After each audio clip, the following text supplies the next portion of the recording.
साडा चिड़िया दा चंबा है, बबुल हमने उड़ जाना। आइए ना लाला जी।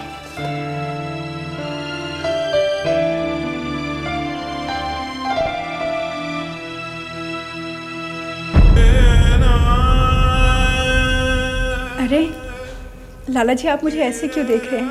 मैं ये जानने की कोशिश कर रहा हूँ कि मेरी बेटी वाकई खुश है या लगता है मैंने जो आपसे बाहर कहा आपको यकीन नहीं हुआ उस पे, है ना? कैसे यकीन कर लूं बेटा? तेरी जुबान कुछ कह रही है और तेरी आंखें कुछ और।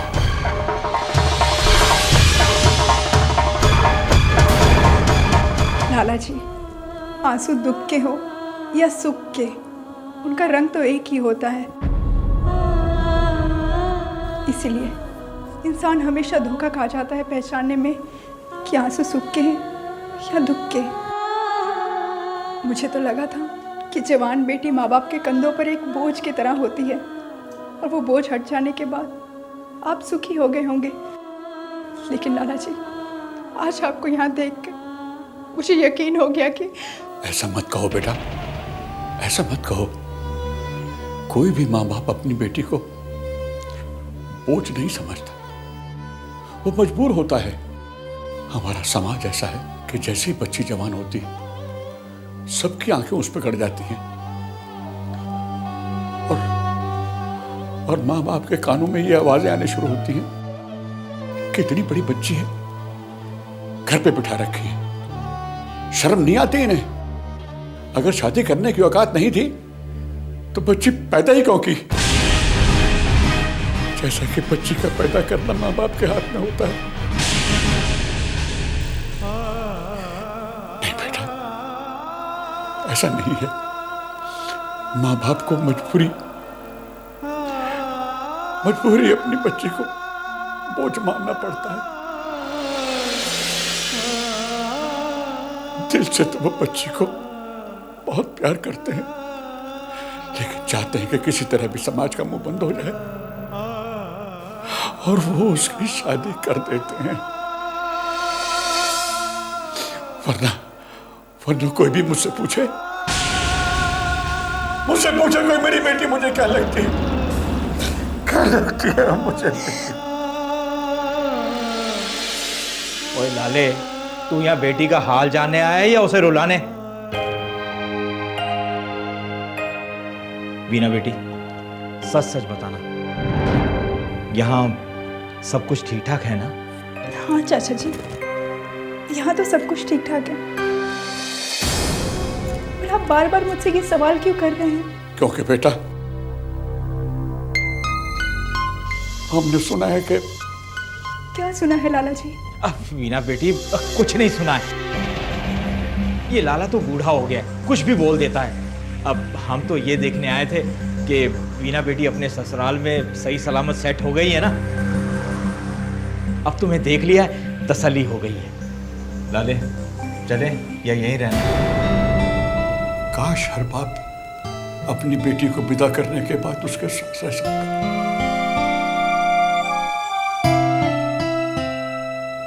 चल रंजीत, शीला अपनी बेटी के लिए खैर खबर जानने का इंतजार करती होगी। लाला जी, बैठिए तो सही।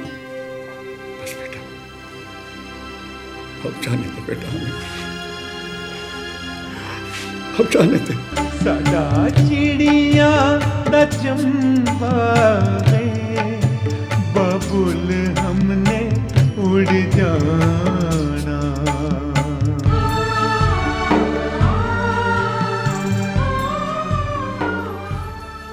ले लीजिए चाय। आपने बताया नहीं हमारी वीना कैसी है? अरे इसमें बताने वाली कौन सी बात है? आनंद से है, मौज कर रही है। बिल्कुल बिल्कुल आराम से है वहाँ। और तुम्हारे दिए हुए संस्कार काम आ गए। ससुराल में पहुँचते सारा काम संभाल लिया और सास नहीं चाहती कि वो काम करे।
हाँ शीला, कभी कभी उसकी सासू उसे डांट भी देती है, एक माँ की तरह। हाँ।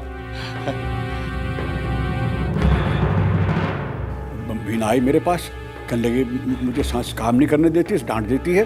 तो मैंने कहा देखो बेटा, ये सास बहू का मामला है, मैं बीच में कोई दखल नहीं दूंगा। हाँ, मैंने कह दिया, उसको समझाया उसको मैंने। क्यों शीला, ठीक कहा ना मैंने? शीला, तुम्हें क्या हो गया? मैं सच कह रहा हूं। झूठ, बिल्कुल झूठ कह रहे हैं आप ये मान क्यों नहीं लेते कि आपने अपनी बेटी को सुख के संसार में नहीं बल्कि एक दुख के दरिया में धकेल दिया है? कब तक ये झूठे किस्से सुनाते रहेंगे आप? ये कलंक तो लग चुका है लाला जी। अगर आप इतने ही मजबूर बाप थे जो अपनी बेटी को खुशी खुशी विदा नहीं कर सकते थे, तो उसे विदा किया ही क्यों? इससे तो अच्छा होता कि हम अपनी बेटी को विदा ही ना करते, विदा ही ना करते। शीला, शीला,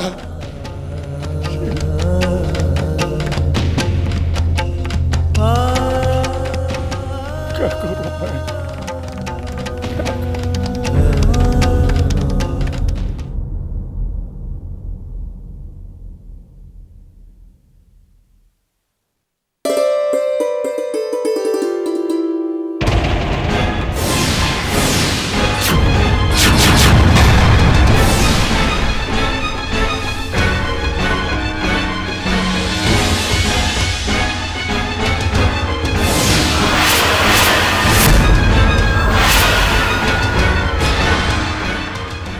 झुमका यहाँ कैसे? इसे तो मैंने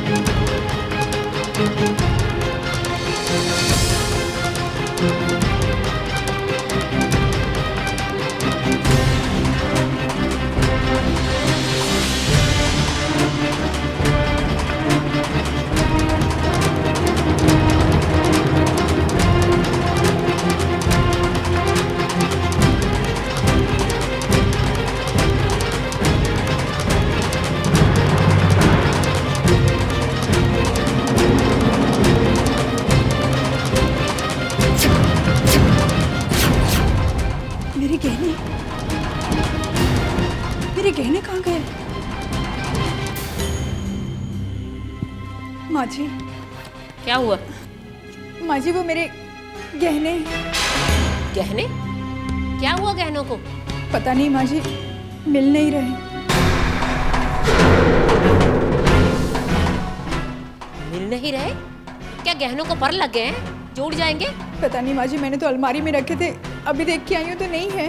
अलमारी में रखा था? तुम्हारा दिमाग तो नहीं खराब हो गया? हाँ, रखे कहीं और होंगे और ढूंढ रही है अलमारी में। जा जाके देख, वहीं कहीं होंगे। वैसे भी गहने इतने हैं, इतने बड़े कमरे में ढूंढने का मतलब है घास के ढेर में सुई को ढूंढना। मेरा मुंह क्या देख रही है? जा जाकर देख, वहीं होंगे। ठीक है माँ जी। क्या हुआ माँ? ये सास बहू में बहस कैसे हो रही थी? बहस क्या करनी है? ऐसे ही चलता रहा ना तो मेरे अंदर बहस करने की ताकत भी निकल जाएगी। जब से आई है मुसीबत ही मुसीबत है। पर आखिर हुआ क्या? होना क्या है? एक तो ना के बराबर गहने लाई है और ऊपर से बोलती है गहने मिल नहीं रहे। क्या?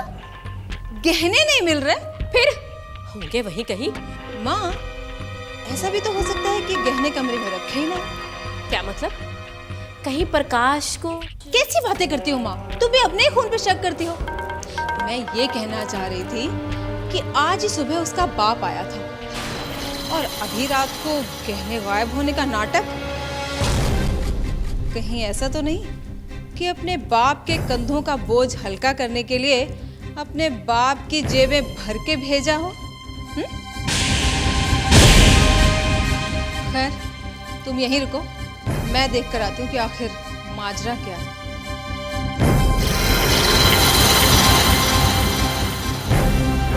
कहीं ऐसा तो नहीं कि अपने बाप के कंधों का बोझ हल्का करने के लिए अपने बाप की जेबें भर के भेजा हो।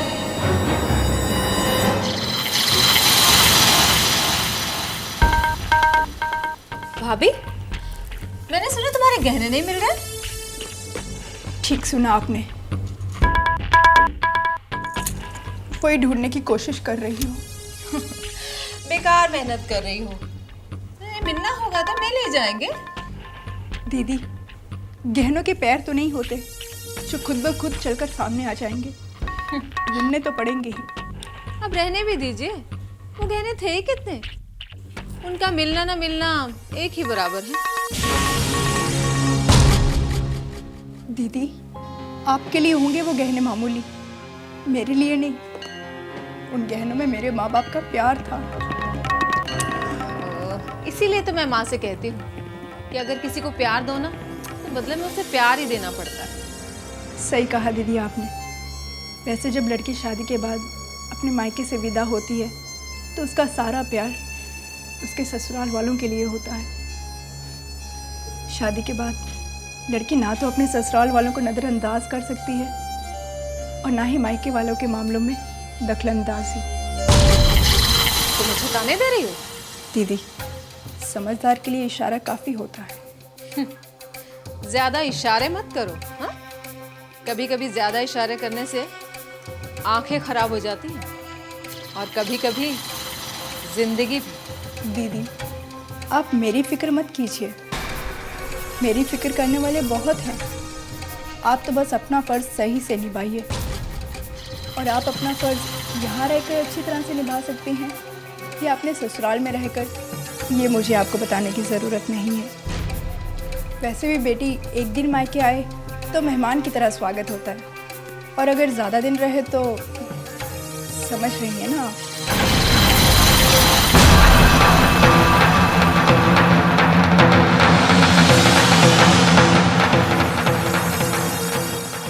मुझे इस घर में मेहमान की तरह आने की नसीहत देकर तुमने ठीक नहीं किया। अब मैं तुम्हें दिखाती हूँ कि इस घर के लिए एक दिन का मेहमान कौन है।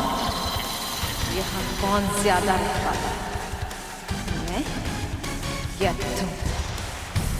अगर तुम्हारी अकड़ ढीली ना कर दी तो मेरा नाम हंसिका नहीं। दादा चिड़िया दा चंपा गए, बबुल हमने उड़ जाना।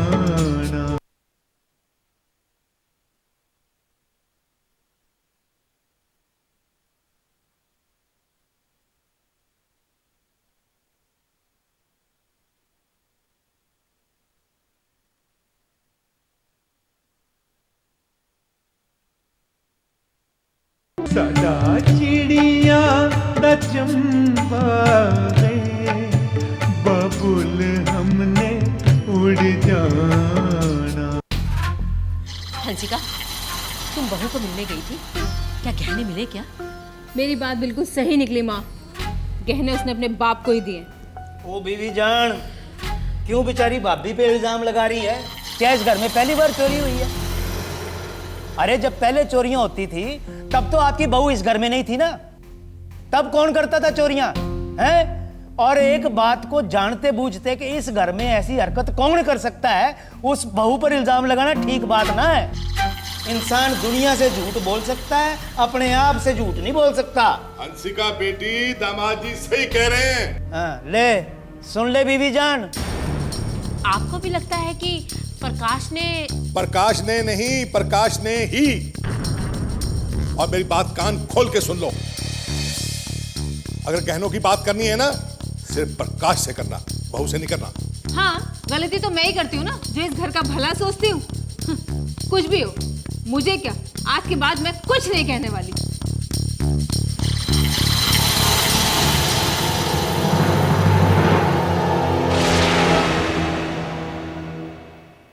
ये लो पैसे।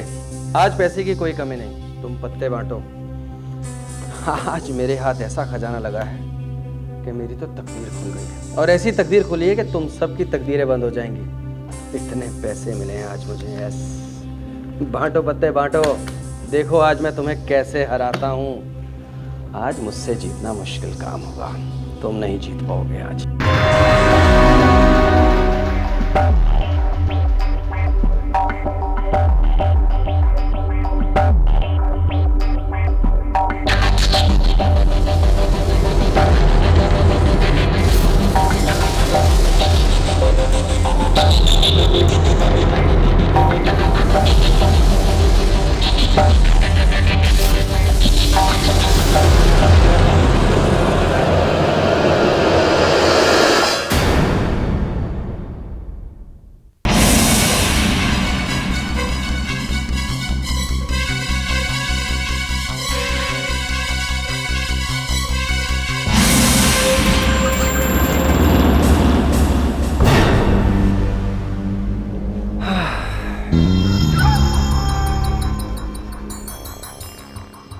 क्या बात है, बड़ी उदास लग रही है। मुझसे कुछ नाराजगी है क्या?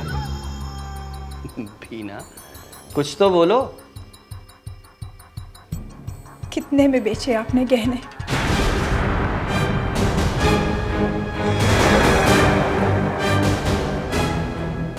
गहने? कौन से गहने? ये मेरे सवाल का जवाब नहीं। बकवास बंद करो। तुम कहना क्या चाहती हो कि मैं चोर? मैंने तुम्हारे गहने चोरी करे? मैंने तो ये बताया भी नहीं कि मैं किसके गहनों की बात कर रही हूँ। तो फिर आपको कैसे पता चला कि मैं मेरे गहनों की बात कर रही हूँ? देखिए, मुझे इस बात का अफसोस नहीं कि मेरे पास गहने नहीं रहे। मैं तो ये कहना चाहती हूँ कि मेरा जो भी है वो आप ही का है। आप 2 पल की मौज मस्ती के लिए अपनी ज़िंदगी क्यों खराब कर रहे हैं? आपको ये समझ लेना चाहिए कि आपकी ज़िंदगी सिर्फ आपकी नहीं, कई लोगों का हक है आपकी ज़िंदगी पर। कल को जब आप किसी मुसीबत में फंसेंगे तो इस घर का हर सदस्य अपने आप को मुसीबत में पाएगा। क्यों ये सब करते हैं आप? कि आप जानते हैं कि जिस तरह एक लड़की, एक बहू घर की इज्जत होती है, उसी तरह जेवर भी घर की इज्जत होते हैं। उसे बेचने में आपको ज़रा भी तकलीफ नहीं हुई। देखो देखो, मैं खामोश हूँ तो इसका मतलब ये नहीं कि तुम चिल्लाएंगे तो आप ही का नुकसान होगा। आपको क्या लगता है कि मेरे अंदर इतनी समझ नहीं कि मैं ये सोच सकूं कि इन गहनों की किसे और क्यों ज़रूरत पड़ सकती है? कौन ले जाएगा वो गहने? माँ जी, बाबूजी या मोनिका? वैसे मैं तो अपने गहने नहीं चुराऊंगी, फिर कौन ले जा सकता है? देखिए, गलत शौक पूरा करने के लिए आप ही को उन गहनों की ज़रूरत पड़ सकती है। खैर, आपको अपनी इज्जत की परवाह हो ना हो, मुझे तो मेरे पति की इज्जत की पूरी परवाह है, और इसीलिए ये बात इस कमरे से बाहर कभी नहीं निकलेगी।